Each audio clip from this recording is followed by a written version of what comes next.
자, 오늘 종료주일의 이 종료주일이라는 제목입니다. 오늘 여러분 아시다시피 종료주일입니다. 종료주일. 예수께서 그 나귀 새끼를 타시고 예루살렘 입성하실 때 많은 사람들이 환호하고 열광했던 그 날을 기념하는 주일입니다. 이 당시가 그 당시 실제로 그 유월절 기간이었습니다. 유월절 기간. 그 유월절이라는 절기를 몇 주 전 수요 예배 때 잠깐 간략하게 말씀드린 적이 있는데요. 이 유월절은 이스라엘 사람들이 참 많은 절기들 있지 않습니까? 지키는 절기들이 있는데 그 가운데 가장 중요한 절기들, 세 절기들 가운데 하나였습니다.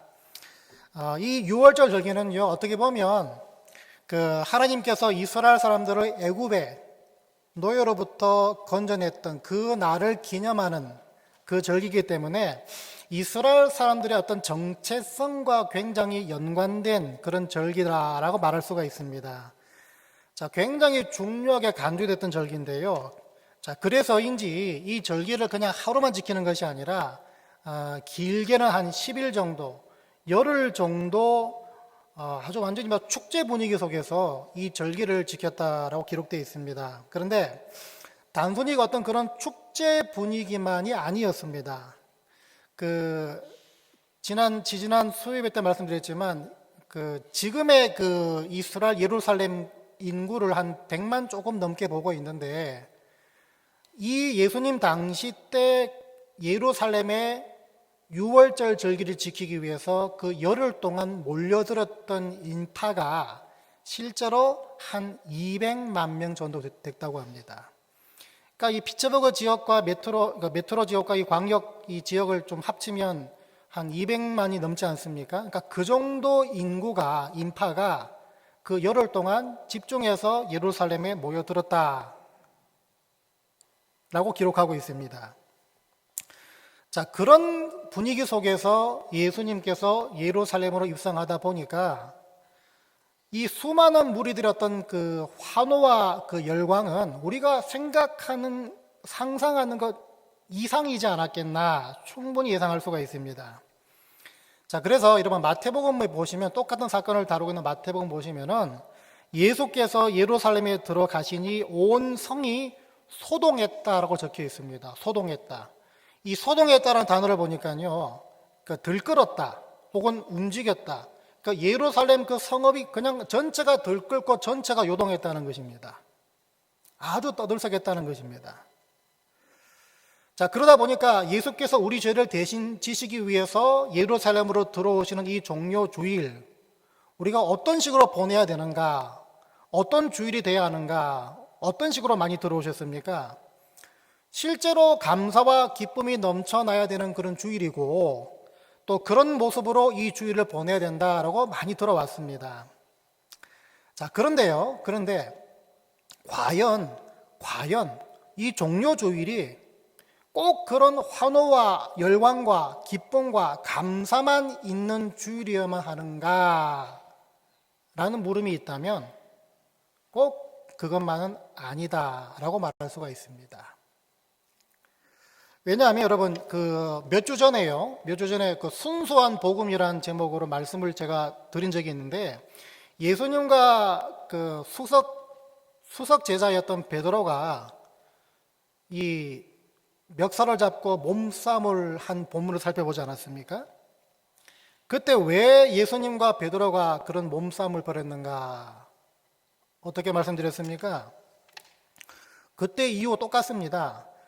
예수님은 우리의 죄를 대신해 죽기 위해 이 땅에 오셨고, 그래서 하나님과 우리 사이에 그 끊어졌던 관계를 다시 화목하게 만들기 위해서, 다시 연결시키기 위해서 오셨는데, 이 환호하고 이 열광했던 무리들 역시 예수를 그런 관점으로 보지 않고 단순히 이스라엘을 로마로부터 해방시켜줄 정치적 메시아 혹은 강력한 리더자로만 보고 있었기 때문입니다.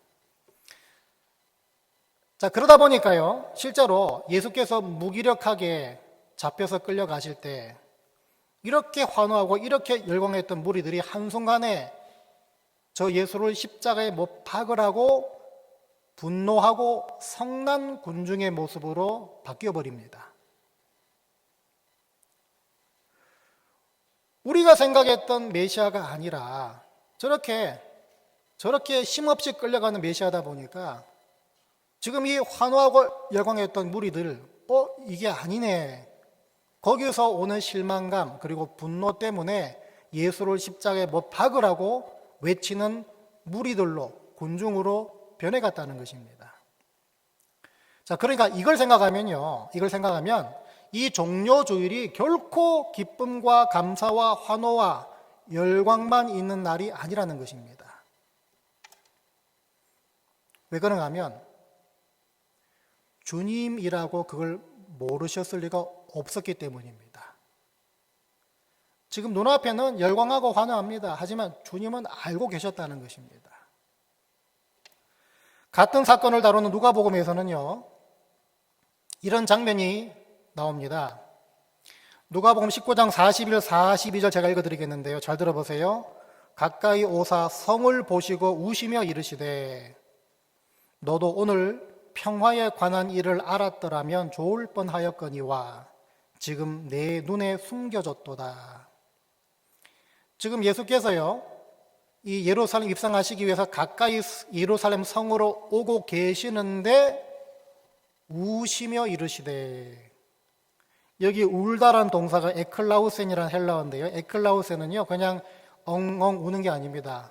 그냥 눈물 찔끔 흘리는 그런 차원이 아닙니다. 이 에클라우센은요 갑자기 울음을 터뜨리며 소리내서 통곡한다는 뜻을 갖고 있습니다. 갑자기 울음을 터뜨려 소리내서 통곡한다. 우리 꺼이꺼이란 울음 소리 만화에서 많이 보지 않습니까? 통곡하며 소리내어 운다. 이게 에클라우센. 여기서 말하는 소리내어 운다는 그 뜻입니다. 예수께서 예루살렘 입성 바로 직전에 왜 이렇게 통곡하며 우셨는가 하면 그 이유를 오늘 같이 찾아볼 말씀인 누가복음 13장 34, 35절에서 이렇게 말씀하신 적이 있습니다. 거기를 찾아보겠습니다. 누가복음 13장 34, 35절입니다. 같이 읽습니다. 시작. 예루살렘아 예루살렘아 선지자들을 죽이고 내게 파송된 자들을 돌로 치는 자여, 암탉이 제 새끼를 날개 아래에 모음같이 내가 너희의 자녀를 모으려 한 일이 몇 번이냐. 그러나 너희가 원하지 아니하였도다. 보라, 너희 집이 황폐하여 버린 바 되리라. 내가 너희에게 이르노니 너희가 주의 이름으로 오시는 이를 찬송하리로다 할 때까지는 나를 보지 못하리라 하시니라. 아멘. 자, 찾아볼 필요 없지만 누가복음 21장 20절부터 24절까지 제가 읽어드리는데 더 상세히 말씀하신 부분입니다. 잘 들어보세요. 너희가 예루살렘이 군대들에게 에워싸이는 것을 보거든 그 멸망이 가까운 줄을 알라. 그때 유대에 있는 자들은 산으로 도망할 것이며 성내에 있는 자들은 나갈 것이며 촌에 있는 자들은 그리로 들어가지 말지어다. 이 날들은 기록된 모든 것을 이루는 징벌의 날이니라. 그 날에는 아이 벤 자들과 젖먹이는 자들에게 화가 있으리니 이는 땅의 큰 환난과 이 백성에게 진노가 있겠음이로다. 그들이 칼날에 죽임을 당하며 모든 이방에 사로잡혀 가겠고 예루살렘은 이방인의 때가 차기까지 이방인들에게 밟히리라. 자, 아까 같이 읽으셨던 누가복음 13장 말씀하고요, 방금 읽어드린 누가복음 20장, 21장 말씀 다 뭡니까? 다 무슨 의미입니까? 하나님께서 곁길로 자꾸 나가려는 이스라엘 사람들을 붙잡아 주시려고 예수님을 포함한 많은 선지자들을 보내주셨는데 이 이스라엘 사람들이 어떻게 반응했습니까? 거부했습니다. 때론 모욕했고요, 심지어 그 선지자들을 죽이기까지 했습니다. 그로 인한 하나님의 징벌이 있을 것이라는 내용이라는 것입니다. 실제로 이 징벌이 여러분 잘 아시는 그 AD 70년, 주후 70년경에 로마의 그 디도 장군이라는 사람, 이 사람이 예루살렘 성읍을 주위를 포위하면서 7개월 동안 포위하면서 그 징벌이 시작이 됩니다. 그때 예루살렘 성전은 불이 다 무너지고요. 기록에 의하면 100만 명이 죽고요. 9만 7천 명이 포로가 됐습니다. 이게 그 당시 어떤 기록을 이렇게 몇 군데 찾아보면 얼마나 그 끔찍했는지, 그 당시 예루살렘은요, 사람의 피가 강을 이뤄서 사람의 목까지 차 올랐을 정도였다라고 기록하고 있습니다.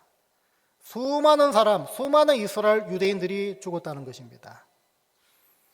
그래도 끝까지 저항했던 그 열심당원들, 끝까지 저항했던 그 유대인들, 이 사람들의 무리가 최후 항전했던 그 장소가 여러분 많이 드라마나 영화를 통해 보셨겠죠. 그 마사다라는 요새 있지 않습니까? 마사다 요새.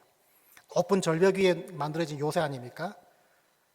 그 요새에 다 가서 끝까지 로마군에 항거를 하지 않았습니까?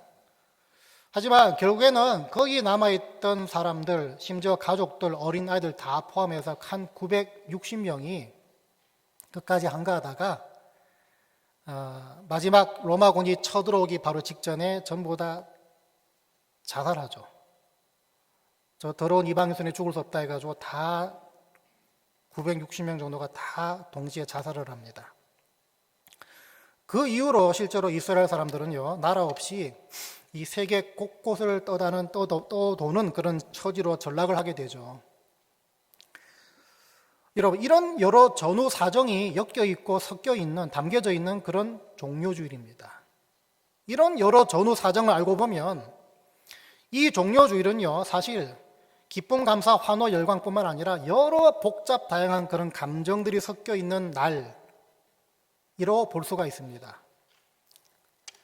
자, 그래서인지 몰라도요, 여러분 그 예수님에 대한 어떤 뭐 영화나 어떤 TV 시리즈 보시면은 이게 예루살렘 입성하는 장면을 담고 있는 그 장면을 보시면은 뭐 다 그러진 않겠지만 좀 생각 없는 사람들은 어떤 그냥 막 만들었겠지만 잘 보시면 그 환호하고 열광하는 그 무리들을 바라보시는 예수님의 표정이 마냥 즐겁지 않습니다.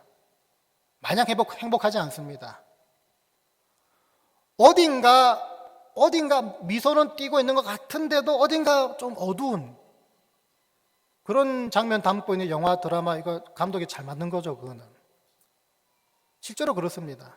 그게 맞는 것 같습니다. 이 환호하는 무리들이 곧 성난 군중들로 바뀔 것을 예수께서 모르셨겠습니까? 이 시끌벅적한 예루살렘이 곧 초토화될 것이라는 사실을 예수께서 모르셨겠습니까? 여러분, 그래서 이 종료주일이요, 정말 기쁨, 감사, 환호, 열광으로 가득 차는 그런 날인지 아니면 슬퍼하고 안타까워야 될 날인지 참 애매합니다. 참 애매합니다. 요즘 우리 교회 그렇지 않지만 예전에는 우리 종료 가지 실제로 막 흔들면서 뭐 호산나 그러고 우리가 예배 드리지 않았습니까? 근데 그거 뭐 할 필요도 있겠지만 또 잠시 동안 또 내려놓을 필요도 있을 것 같아요. 이걸 기준으로 봤을 때요. 자, 슬퍼해야 될 날일지 기뻐하고 감사하고 환호하고 열광해야 될 날일지 애매하다. 우리가 이걸 생각하기 전에 중요한 것은요, 그런 복잡 다양한 감정들과 사연들로 또 시끌벅적한 분위기 속에서 하나님께서 우리가 무엇을 보길 원하실까라는 그런 질문을 우리 자신에게 한번 던져보면 좋을 것 같습니다. 다 좋다. 그런 시끌벅적한 분위기 가운데 그러면 하나님께서 과연 우리가 뭘 보길 원하실까? 이거 곰곰이 생각해 보면요, 뭐 각자 나름대로의 그 생각의 정리가 있겠지만 이 말씀을 준비하다 보니까 그래, 종료주일은 주님께서 여전히 주님이 받으신 사명에 집중하신 날이 아닐까라고 저는 스스로 정의해 봅니다. 종료주일은 주님이 여전히 주님께서 받으신 사명에 집중하신 날이라는 것입니다. 오늘 읽으신 마지막 11절을 보니까요, 이런 말씀이 나와 있습니다. 예수께서 예루살렘에 이르러 성전에 들어가사 모든 것을 둘러보시고 때가 이미 저물매 12 제자를 데리시고 베다니에 나가시니라. 예루살렘 입성의 장면은 사실 10절까지만 해도 충분합니다. 근데 이 11절이 마치 부록처럼 따라 나와 있습니다. 붙어 있습니다. 성전에 들어가 둘러보시고 베다니로 도로 나가셨다. 제자들과 함께 베다니로 향하셨다. 이 두 개가 마치 본문 내용과는 상관없는 것처럼 보이지만 부록처럼 뒤에 딸려 있습니다. 이게 왜 그런가? 이게 왜 그런가? 이게 왜 그런가 찾아보니까요. 여기 보시니까 예수께서 성전에 들어가셔서 모든 것을 둘러보셨다라고 말하고 있지 않습니까? 그런데 공교롭게도 바로 다음 날, 바로 이튿날 15절부터 보니까 어떤 일이 발생하나 보니까 예수님의 성전 청결 작업이 단행되고 있습니다. 예수님의 성전 정화 작업이 단행되고 있습니다. 예수께서 성전에 들어가셔서 장사하는 사람들 다 판을 뒤엎고 뭐 채찍 녹음 만들어 막 두드려 패고 이런 것들이 여러분 수예배 때 예수의 공생의 사역 가운데 2번 있다 그러지 않았습니까? 2번? 초창기는 요한복음에 나오는 내용이고 나머지 예수의 공생의 사역 후기, 다시 말해 종료주일 바로 직후 마테마가 누가 공관복음서가 기록하고 있는 내용이 바로 이 부분입니다. 성전 안을 둘러보신 다음 이튿날 성전 청결 작업을 하셨다. 이게 뭡니까? 그 시끌벅적한 상황 속에서도 성전 안이 여전히 장사하는 사람들로 가득 차 있는 그 광경을 또 보셨다는 것입니다.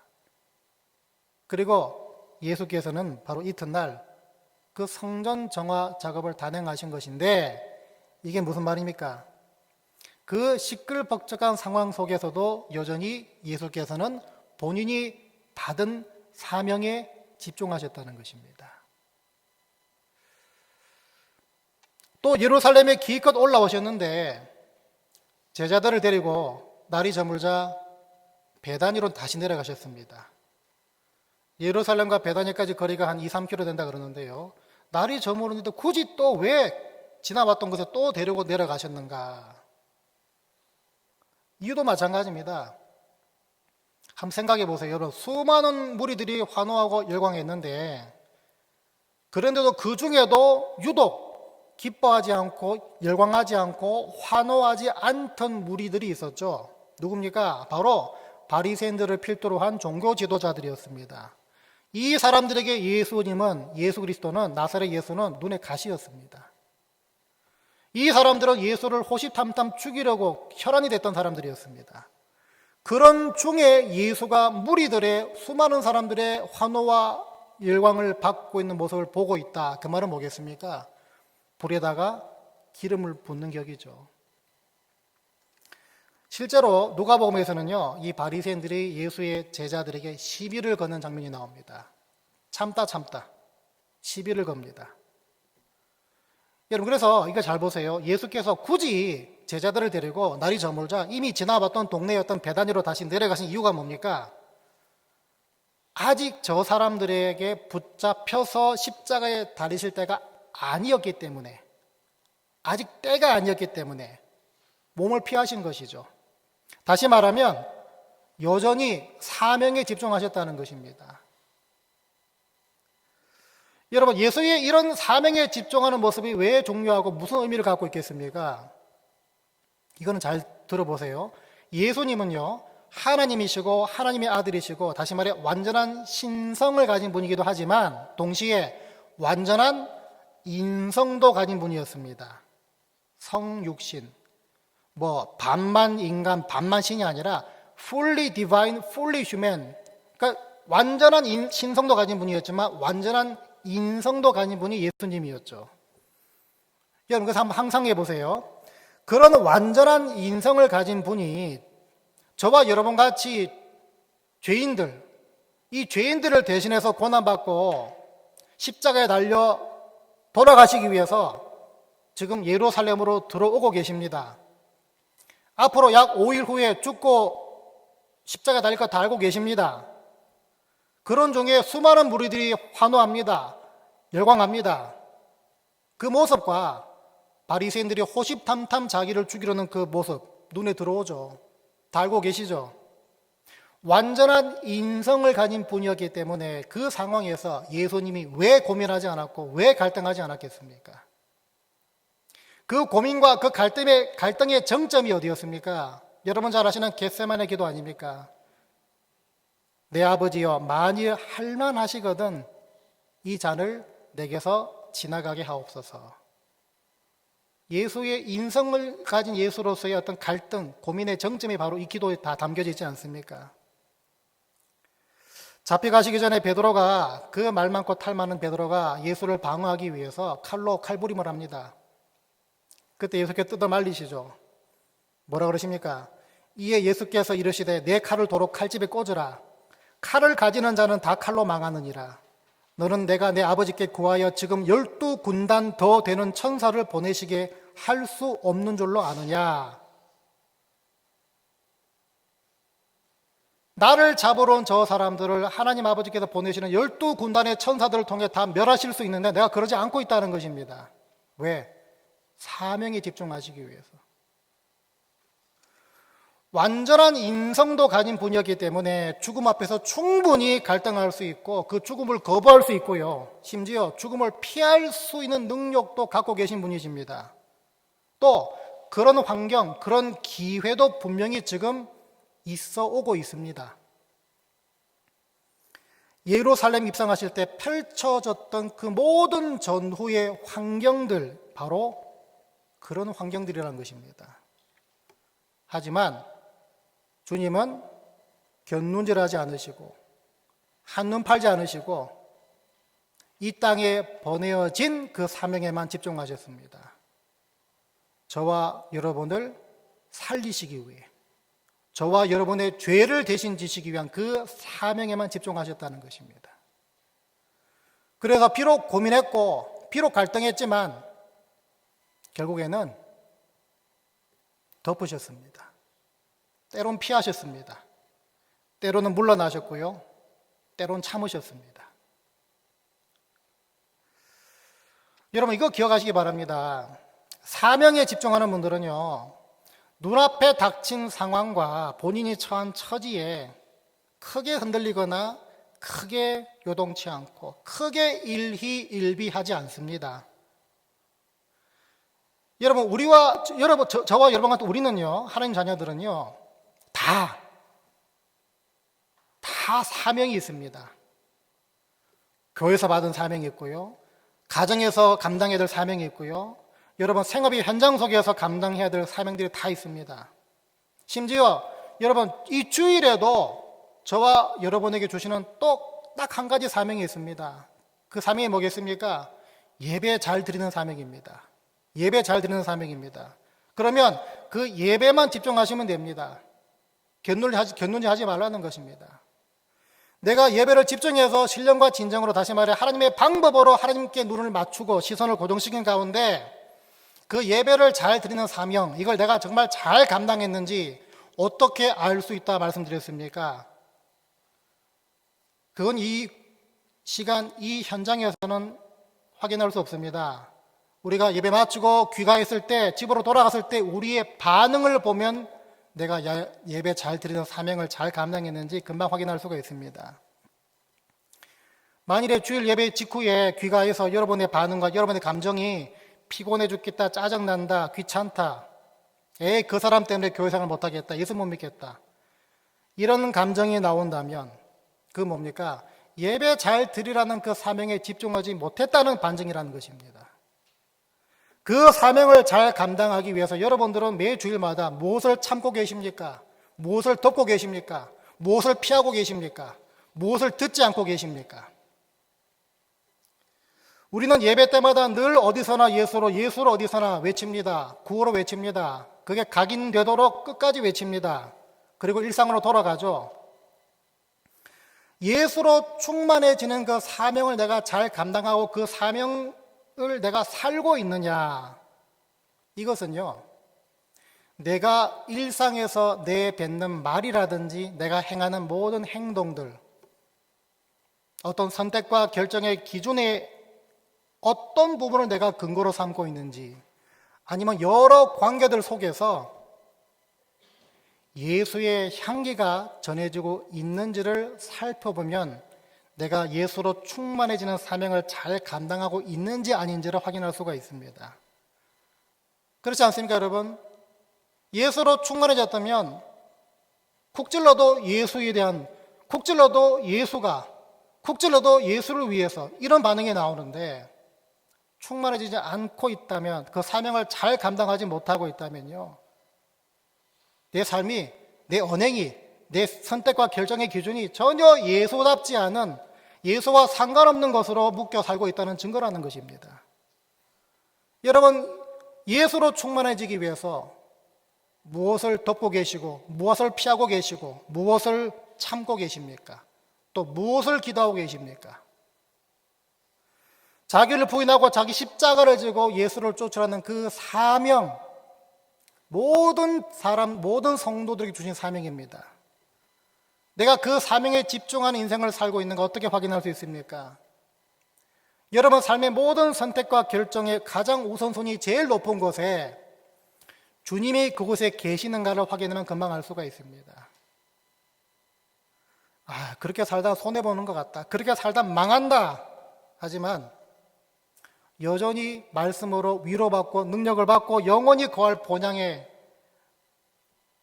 거기에 내 시선을 묶어놓고 그 본향을 향한 소망과 믿음으로 그 손해볼 것 같고 그 망할 것 같은 걱정을 덮고 있다면, 그 소망과 그 믿음으로 그 모든 이렇게 살다 망할 것 같아, 이렇게 예수 쫓아가다 망할 것 같아, 그 걱정을 덮고 있다면 그건 내가 여전히 나를 부인하고 있구나, 내게 주어진 십자가를 지고 있구나, 내가 여전히 예수를 쫓고 있다는, 다시 말해 여전히 사명에 집중하고 있다는 반증이라는 것입니다.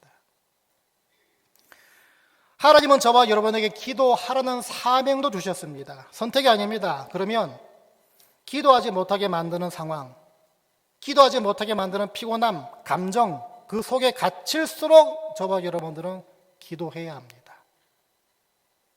여건과 상황이 다 갖춰져야 기도한다고 착각하지 마시기 바랍니다. 왜 그렇습니까? 주님 보십시오. 주님도 십자가로부터 충분히 도망갈 수 있는 환경과 능력에서 십자가를 지셨습니다. 다 때려치우고 그냥 수많은 무리들, 지금 환호하고 열광하는 그 무리들의 지지와 그 초항 속에서 살아가겠다, 그 유혹을 오늘 본문 이런 상황에서도 여전히 십자가 사명에 집중하시지 않았습니까? 여러분, 그래서 복잡한 거, 긴 거 다 때려치우고요, 이 종료주일은요, 여러 다른 말로 의미를 부여할 수 있겠지만요, 이 종료주일은 한눈 팔지 않고 사명에 집중하는 주일인 줄 믿으시기 바랍니다. 자, 가정에서는 예수 믿는 부모로서, 생업의 현장에서는 예수 믿는 직장인이나 예수 믿는 자영업자로서, 교회에서는 주의 몸된 교회를 화목함 가운데 온전히 건강히 세워나가는 그 사명을 받은 성도들로서 주님이 우리에게 주신 여러 다른 모양의 사명들이 다 있습니다. 여러분, 그걸 정리해 보시고 거기 집중해 보시고 또 고난주간 동안 예수의 발자취를 따라가는 주간 되시기 바랍니다. 이 고난주간 어떻게 따라갈까요? 아까 말씀드렸죠? 내일부터 새벽 기도, 고난주간 특별 새벽 기도회가 있습니다. 발자취에 대한 그 주제로서 한 구절 한 구절 살펴볼 건데, 내가 그 사명에 집중하지 못했던 발자취를 지금까지 걸어왔다면은 돌이킴 있는 한 주간 되시기 바랍니다. 내가 그나마 열심히 주의 발자취를 내가 따라가고 노력하며 살았습니다, 그런 분이 계시다면은 이 고난주간 특별 새벽 기도를 통해서 더 따라가는 분들 되시기 바랍니다.